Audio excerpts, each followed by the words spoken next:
છે પારકાણિયાનો ડેમ। પાછળ તમે જોઈ શકો છો એટલું પાણી ભરાણું છે ને લગભગ 50 ફૂટ જેટલું ઊંડું તળાવ છે આર્યું અને ભરાઈ ગયું છે આખું। તમે જોઈ શકો છો આખી રાત વરસાદ પડવાના કારણે। આમાં કાંથી ગાય બે દરવાજા ખોલી નાખ્યા છે ઝૂમ કરીને ફૂલ ઝૂમ કરીને બતાવું। જય શ્રી રામ મિત્રો, સ્વાગત છે આજના એક નવા વ્લોગ વિડીયોની અંદર। તો ગાઈઝ આખી રાત વરસાદ પડ્યો અને વરસાદના કારણે અમારા ઘરની કે ખેતરની બાજુમાં આવેલો એક ડેમ છે પારકાણિયાનો ડેમ। પાછળ તમે જોઈ શકો છો એટલું પાણી ભરાણું છે ને લગભગ 50 ફૂટ જેટલું ઊંડું તળાવ છે આર્યું અને ભરાઈ ગયું છે આખું। તમે જોઈ શકો છો આખી રાત વરસાદ પડવાના કારણે તમે અહીંયા બાજુ તમે જોઈ શકો છો।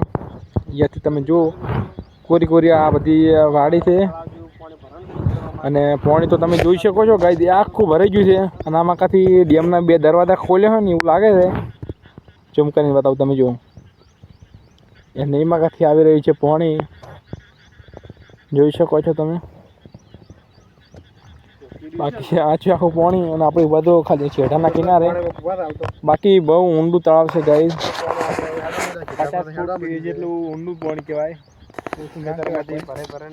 બાકી ચેનલને સબસ્ક્રાઈબ ના કરી તો ખાસ સબસ્ક્રાઈબ કરી દેજો। આપણી જીતેન્દ્રસિંહ રાજપૂત 10 ચેનલનું નામ છે, સબસ્ક્રાઈબ પણ કરી દેજો। બાકી આગળનો વિડીયો એવો આવશે કે આની અંદર આપણે હોડી બનાવવાની છે અને હોડીની અંદર આખું તરવાનું છે કોણ।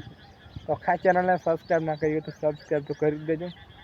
બાકી આવું કે તમારા નજીકમાં પાણી ભરાણું હોય તો કોમેન્ટ કરી દેજો। બાકી જોઈ શકો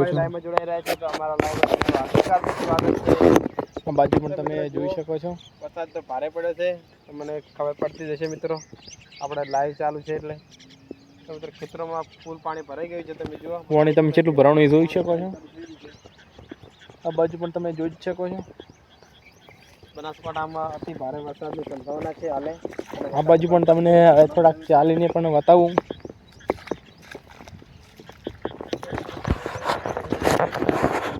પાછળ પણ પાણી ગાઈસ બહુ ભરાણું છે ને આગળ પણ આમાં કાંઈક ખેતર છે એમાં કાંઈ ભરાઈ ગયું છે।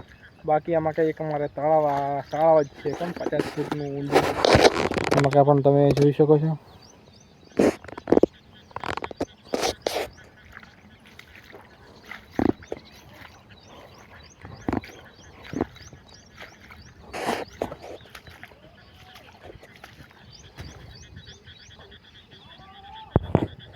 અહીંયાથી ઝૂમ કરીને બતાવું ખાઈશ જુઓ તમે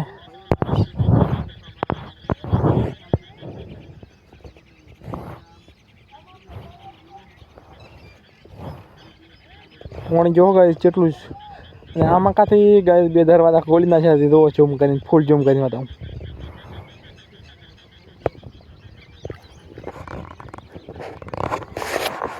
બાકી તળાવ તમે જોઈ લીધું છે અને ચેનલને સબસ્ક્રાઈબ ના કરી તો ખાસ સબસ્ક્રાઈબ કરી દેજો। મળીએ એક નવા બ્લોગ સાથે। જય શ્રી રામ બધાને, જય શ્રી રામ।